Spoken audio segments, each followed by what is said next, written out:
matériaux résistent très fort au choc, d'autres pas du tout. Mais ce côté-là ne va pas nous intéresser. Ce qui nous intéresse plus, c'est le côté psychologique. La psychologie dit c'est l'aptitude, c'est la capacité d'un individu à se reconstruire et à vivre de manière satisfaisante malgré les situations, malgré les circonstances. Donc, c'est l'aptitude de quelqu'un à se reconstruire et à vivre de manière satisfaisante, indépendamment des circonstances qui peuvent être difficiles. Alors, les synonymes du mot résilience, c'est l'endurance, c'est la résistance, c'est la solidité. Le mot résilient vient du latin résilire, c'est-à-dire ressauter, rebondir, remonter. Voilà, c'est ça la définition et les synonymes de ce mot. Alors, est-ce que nous avons parfois besoin de résilience? Quand avons-nous besoin d'être résilients, à votre avis? Qui a une idée? Quelles sont les circonstances de nos vies qui motivent, qui nécessitent de notre part de la résilience? Je vous donne la parole. Un deuil. Un deuil, par exemple, oui. Il y en a d'autres, il y en a beaucoup d'autres. La santé, et quand ça arrive. La santé, oui, la santé, la maladie, on va dire, oui. Le divorce, oui. Pardon, je n'ai pas compris. Ah, non. J'en ai listé quelques points. Donc, la maladie, une rupture, le divorce, l'handicap, le deuil, comme dit, le confinement, les abus, les violences. Il y a toutes sortes de violences, les violences physiques, les violences psychologiques, les violences sexuelles, les traumatismes, les guerres. Si quelqu'un est abandonné, si on est trahi, il faut se reconstruire. L'échec scolaire, professionnel, le licenciement, le chômage, les conflits. Enfin, la liste est, je crois, interminable. Et nous ne vivons pas tous les choses de la même manière. Alors, notre défi, c'est d'être une personne résiliente. Quelles sont les caractéristiques d'une personne résiliente? Alors, cette personne, plutôt qu'elle ose regarder en face la difficulté, les événements difficiles. Elle ne s'enfonce pas dans la tristesse, elle choisit de ne pas s'enfoncer. Elle choisit aussi de ne pas s'enfoncer dans la dépression, mais de faire face. Et elle cherche à ressortir de cette situation difficile plus forte. Cette personne a la capacité de rebondir, de s'orienter vers l'avenir, vers l'espoir, de s'accrocher. Elle ne baisse pas les bras. Elle reste confiante et optimiste dans la vie. Elle cherche à se reconstruire. Elle est persuadée qu'il y a encore de bonnes choses pour elle. Elle sait se relever et en plus, elle a cette capacité de pouvoir donner un sens aux épreuves. Elle se dit, c'est dans un but, même si je ne le vois pas aujourd'hui. Une grande clé, c'est d'être en mesure de se dire, oui, que tout ce qui m'arrive a une signification. Et ça va dans le sens de ma croissance, pour que je vive mieux, que mon chemin de vie se passe mieux à l'avenir. Ce qui est important dans une telle situation, nous avons besoin à ce moment-là de renoncer au statut de victime et de prendre notre vie en main et d'aborder l'avenir en devenant nous-mêmes notre propre acteur. Alors, vous me direz, c'est difficile. Oui, c'est difficile. Être résilient peut s'apprendre. Ce n'est inné pour personne. Nous avons tous à lutter pour cela. La psychologie nous apprend un certain nombre de choses. Quand il y a des choses difficiles, des choses douloureuses qui arrivent dans nos vies, forcément, qu'est-ce qu'elles vont faire? Elles vont nous déstabiliser. Parce que pourquoi? Parce que nous ne comprenons pas. On se dit, mais ça n'a aucun sens. On est devant l'incompréhension. Même si nous ne comprenons pas, il importe que nous lâchons prise. Nous sommes confrontés à notre impuissance, et être confrontés à notre impuissance, ça nous ramène à qui nous sommes, à notre petitesse, à nos limites humaines. Quand nous lâchons prise, nous apprenons à mieux nous connaître. Nous nous autorisons à embrasser nos forces, mais aussi nos imperfections, et nous gérons mieux les épreuves de notre vie, parce que nous ne sommes pas invincibles. Une chose aussi qui... Est-ce que ça vous fait peur? Pardon, Dominique? Oui, je peux comprendre. Dans ces situations, on a parfois besoin d'aide. Et il faut avoir assez d'humilité pour en demander. Être autonome peut aussi dire demander de l'aide. Mais demander de l'aide à la bonne personne, au bon moment, lui demander de nous accompagner. Savoir demander de l'aide quand c'est nécessaire est une preuve de maturité. On n'est pas inférieur ou limité quand on demande de l'aide. Au contraire, si nous utilisons bien cette ressource, elle nous permet aussi de réaliser notre imperfection, notre besoin des autres. C'est le cas de nous tous. Même les plus vaillants et les plus compétents d'entre nous doivent affronter des épreuves et ont parfois besoin d'aide d'autrui. J'ai trouvé sur Internet quelques comportements à adopter pour nous faciliter l'apprentissage de la résilience. Il importe d'établir de bonnes relations avec les autres, d'accepter les changements de la vie. Oui, dans notre vie, il y aura des changements.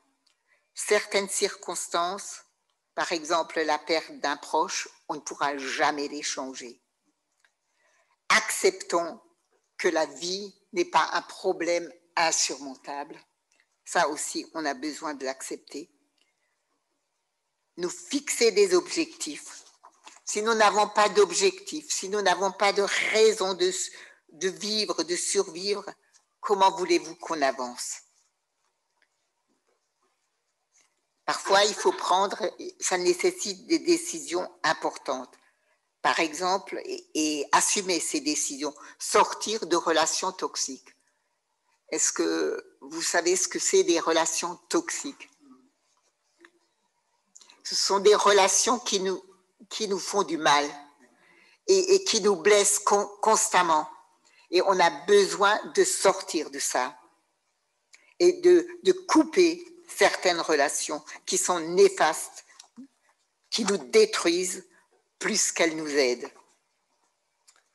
On a besoin aussi de se motiver soi-même. On ne peut pas toujours attendre que les autres nous boostent. Non, j'ai besoin de me booster moi-même.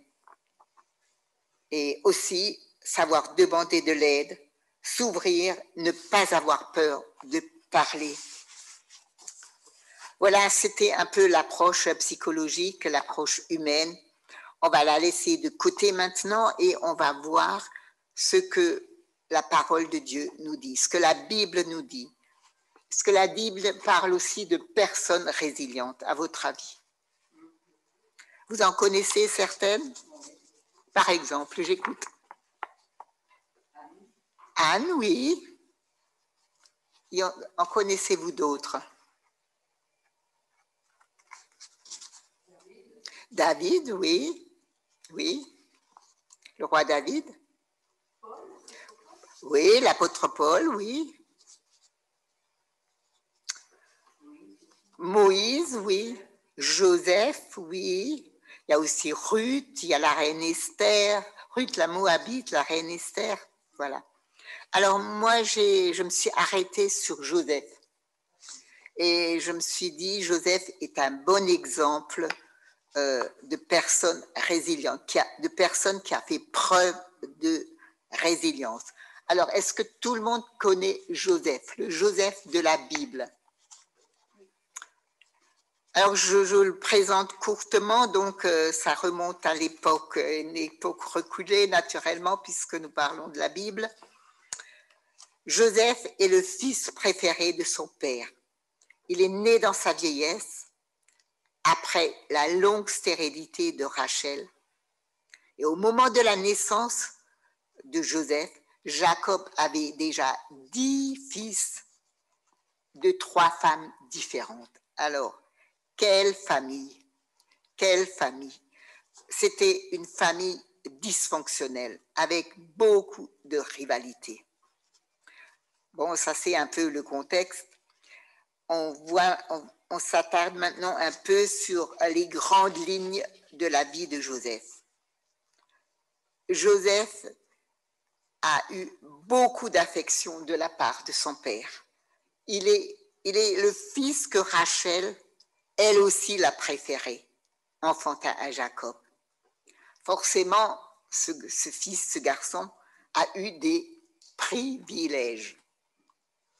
Et ça s'est traduit notamment par une tunique multicolore particulièrement belle. Joseph, en grandissant, a pu rester à la maison alors que ses frères étaient au champ, travaillaient au champ et gardaient les troupeaux. On dirait, les frères, à votre avis, qu'est-ce qu'ils ont pensé, les frères, de cette situation? Ils étaient jaloux, oui, et ils se sont dit, c'est quand même pas injuste, hein. C'est d'une injustice criante. Lui, il est à la maison, regardez la belle tenue qu'il a. Nous, on travaille comme, des forcenés. Voilà. Alors, les frères ont dû se dire, c'est injuste. Mais notre ami Joseph, il en rajoute. Pourquoi? Comment il fait pour en rajouter? Il leur raconte ses rêves de manière tout à fait imprudente. Il raconte ses rêves qui parlent de l'avenir, qui disent qu'un jour, toute la famille se prosternera devant lui. Et il a encore fait autre chose qui est mentionné dans la parole, parce que de temps en temps, le père l'envoyait visiter ses frères. Et qu'est-ce qu'il faisait? Joseph rapportait leurs mauvais propos au père. Vous pensez bien, après, ils se sont peut-être fait sonner les cloches, je ne sais pas. Mais en général, quand on est rapporteur, c'est pas très bien. Et que nous dit le texte? Un peu plus loin, il nous dit qu'ils l'ont pris en haine et qu'ils sont devenus jaloux. Et puis qu'ils n'étaient plus du tout en mesure de lui parler aimablement. Donc, on dirait aujourd'hui, ils ont commencé à le détester. Plus tard, quand ils l'ont aperçu, alors qu'il était encore loin, ils leur rendaient de nouveau visite. Ils complotèrent entre eux et ils se disent, on va faire mourir le maître rêveur.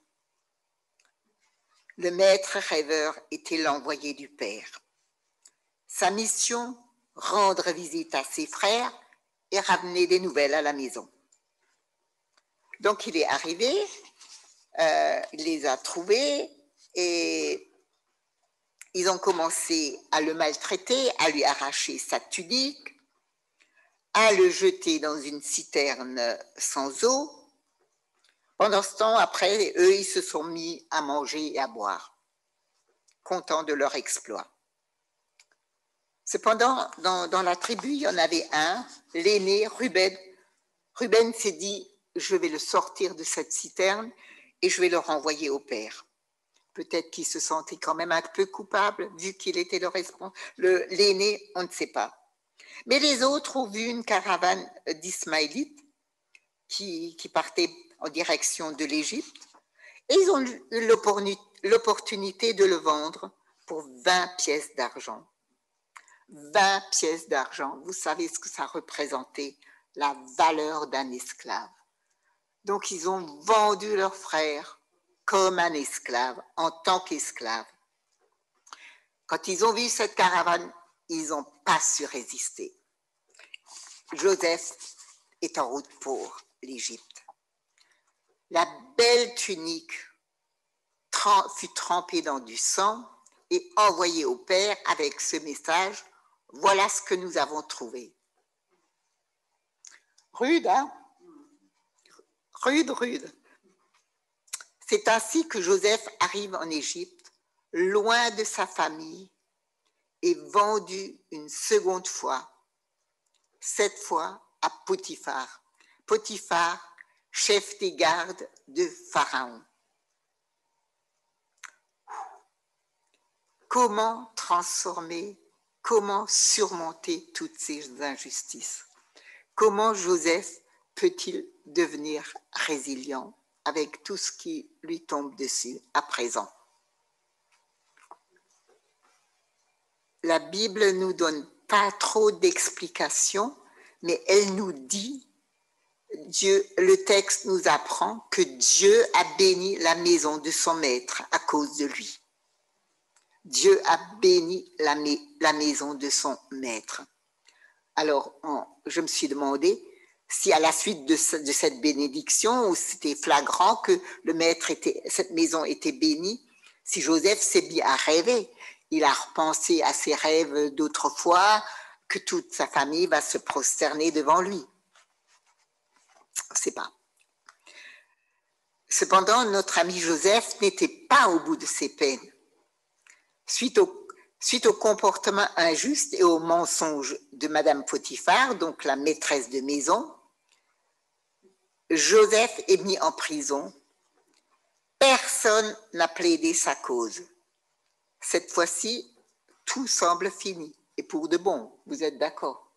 Là, au fond d'une prison égyptienne, ça ne devait pas être drôle à l'époque. C'est jamais drôle la prison, mais à l'époque, ça devait être pire.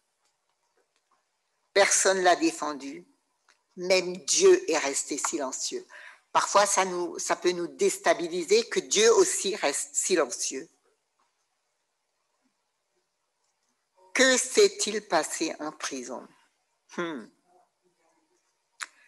Le texte nous dit dans Genèse 39 que l'Éternel fut avec Joseph et lui témoigna sa bonté. Il lui fit gagner la faveur du commandant de la prison, qui lui confia le soin de tous les détenus qui étaient avec lui en prison, ainsi que la direction de tout ce qu'on faisait dans cette prison. Wow. Il monte en grade partout où il est, sauf qu'il est toujours prisonnier, sauf qu'il est toujours esclave. Plus tard, en prison, Joseph explique les rêves de 2 détenus. Et pourquoi est-ce qu'il est capable d'expliquer les rêves? Parce qu'il avait une relation personnelle avec son Dieu. Et les choses se sont passées comme Joseph l'avait prédit. Enfin, je ne vous raconte pas le détail de l'histoire. Un des 2 prisonniers est retourné dans ses fonctions et l'autre a été pendu. C'est l'histoire de l'échanson et du panetier. Plus tard, on lit que Pharaon rêva lui aussi. Et personne en Égypte fut capable de lui donner la signification des rêves. Le maître de l'Égypte veut des explications, personne n'est capable de lui en donner. On fit appel à Joseph. Et c'est ainsi que Joseph quitta la prison et devint intendant de toute l'Égypte. Joseph est remarquable. Pourquoi est-ce qu'il est remarquable? Est-ce que vous avez une idée pourquoi Joseph est remarquable?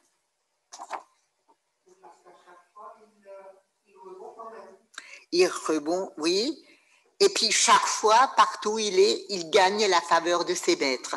C'est pas commun, c'est pas ordinaire. Hein. Ça coule pas de source. Il y avait Potiphar, le chef de la prison, et après on apprend même que Pharaon lui fait confiance parce que voilà, parce qu'il est digne de confiance. Et quel était son secret alors? Pourquoi Joseph a gagné la faveur de tous ces patrons-là, ces grands seigneurs de l'Égypte à l'époque? Il est resté parce que Dieu était avec lui. Le texte dit, l'Éternel était avec lui. Et parce que l'Éternel était avec lui, il réussissait. C'est ça le secret. Il réussissait dans ce qu'il entreprenait. Et ses maîtres, ils ont bien dû le remarquer et ils lui ont accordé leur faveur. Et c'est ainsi qu'il a pu devenir leur intendant, gérer tous leurs biens. Mais pour que notre ami Joseph ait l'Éternel de son côté, est-ce que ça s'est fait, est-ce que ça lui est tombé dessus comme ça, tout seul, ou qu'est-ce qui s'est passé? Vous pensez que c'est venu comme ça du ciel? Comment, qu'est-ce qu'il y a eu pour que ça se passe comme ça? Il était connecté à Dieu et il avait sa part de responsabilité. Hein? Il y a un certain nombre de choses dans sa vie auxquelles il a dû renoncer. J'en ai listé quelques-unes là. Il devait renoncer à l'amertume. Il avait de bonnes raisons d'être amer. Vous êtes d'accord?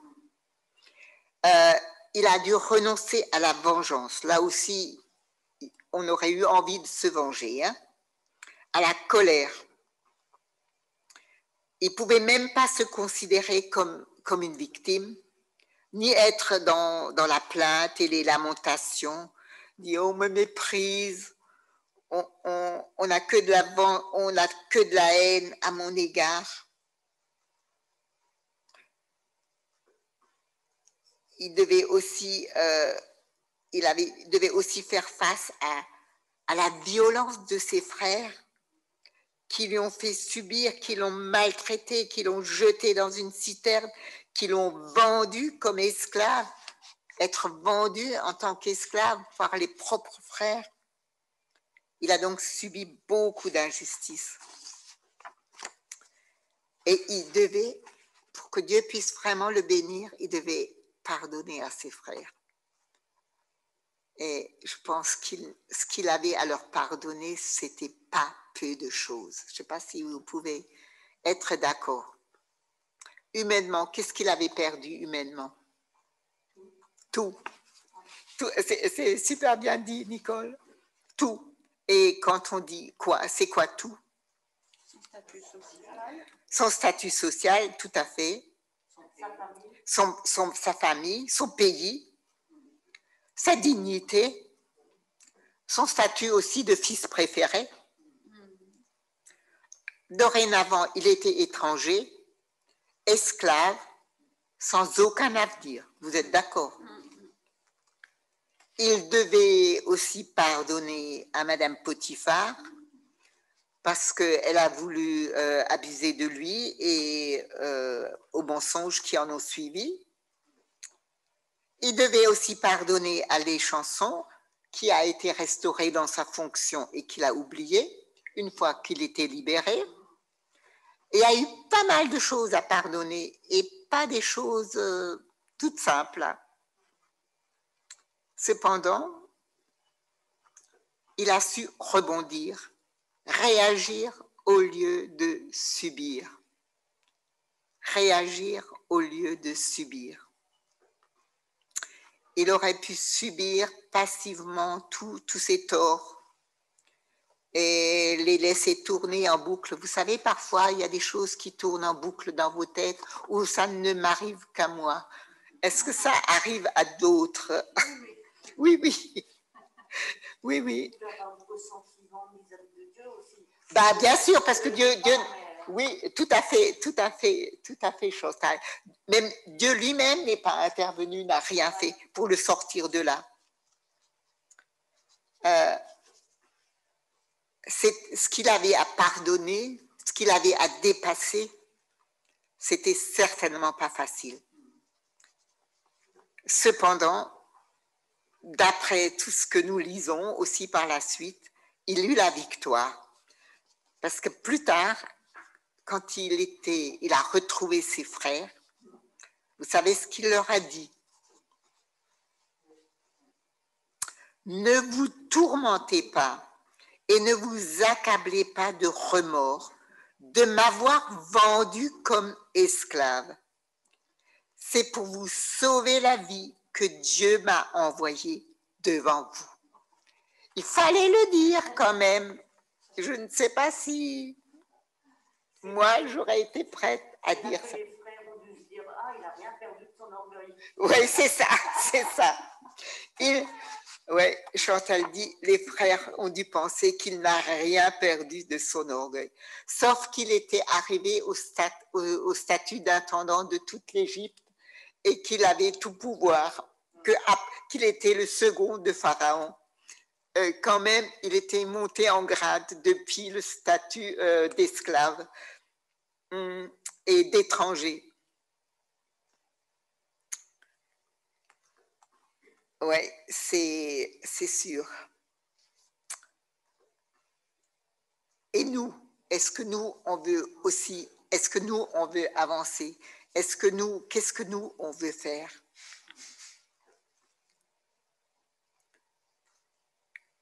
Si nous voulons avancer, si nous ne voulons pas sombrer dans le désespoir lorsque nous vivons des épreuves, nous avons besoin de nous engager concrètement, d'engager notre responsabilité. Et concrètement, nous avons besoin. De quoi avons-nous besoin? Qu'est-ce que nous avons besoin de comprendre ou de faire si nous voulons avoir la victoire, si nous ne voulons pas rester au fond du trou? Est-ce que vous avez des idées de ce que nous devons faire dans nos situations particulières à chacune? Pardon? Plus regarder en arrière, Sonia, oui? Oui? Autre chose? Arriver à pardonner, oui, bien sûr, oui. Renoncer, oui, je dirais renoncer aux choses qui nous enferment et les choses qui nous empêchent d'avancer. Et avant de renoncer, avant de ne plus regarder en arrière, je crois qu'on a besoin d'être déterminé et de prendre conscience de notre situation, de réaliser vraiment où nous en sommes. Et nous devons reconnaître les choses qui nous empêchent d'avancer. L'amertume, parfois la vengeance, la révolte intérieure, la colère, le statut de victime. Parfois, ça peut nous convenir, le statut de victime, parce que quand nous sommes victimes, on peut être plein, on peut dire « Oh oui, c'est difficile pour toi, oui », on peut gémir, oui. Il y a aussi le non-pardon qui nous joue beaucoup de tours. Toutes ces choses, nous avons besoin de les voir clairement et d'y renoncer.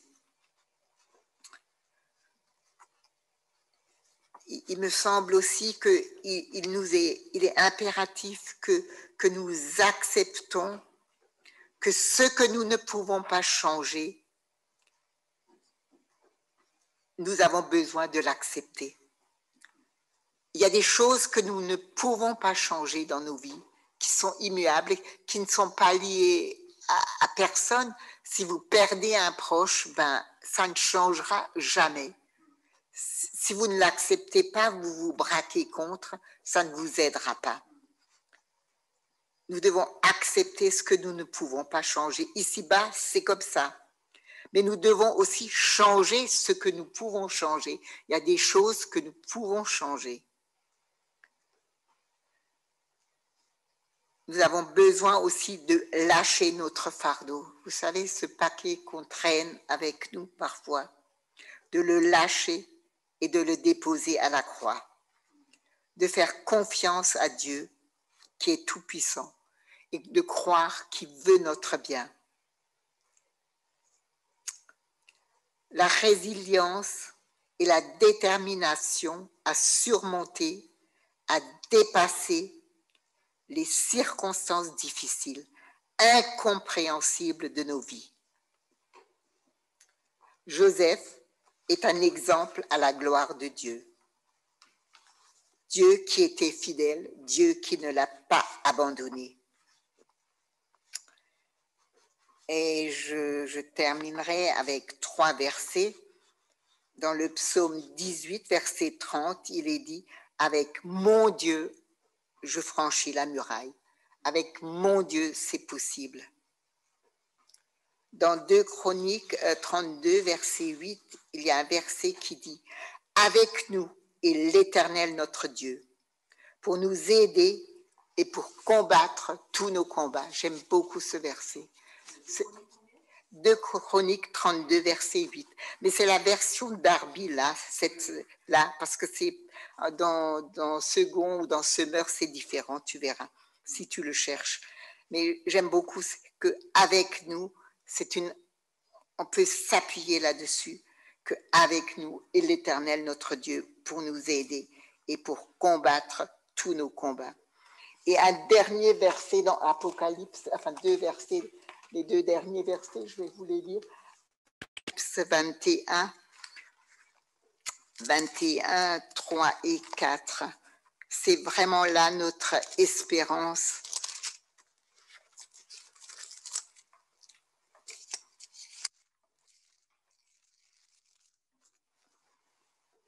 Et j'entendis une voix forte venant du trône qui disait « Voici la tente de Dieu avec les hommes. Il habitera avec eux, ils seront ses peuples, et lui, Dieu, sera avec eux, sera leur Dieu. Il essuiera toute larme de leurs yeux. La mort ne sera plus.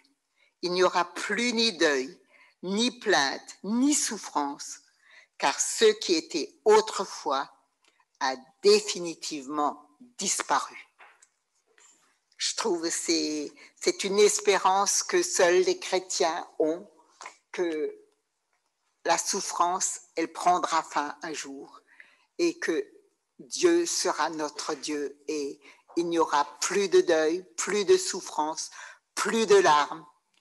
Tout ça, ce sera passé. Mais il faut bien que nous réalisons que de ce côté-ci du ciel, on ne sera pas épargné. Nous continuerons toutes à être confrontés à différentes épreuves, à différentes souffrances. Il faudra toujours et encore faire face à des nouvelles choses et savoir que de l'autre côté du ciel, ce sera différent. Tout cela, les premières choses auront disparu. Et ce sera une nouvelle vie. Et c'est notre espérance.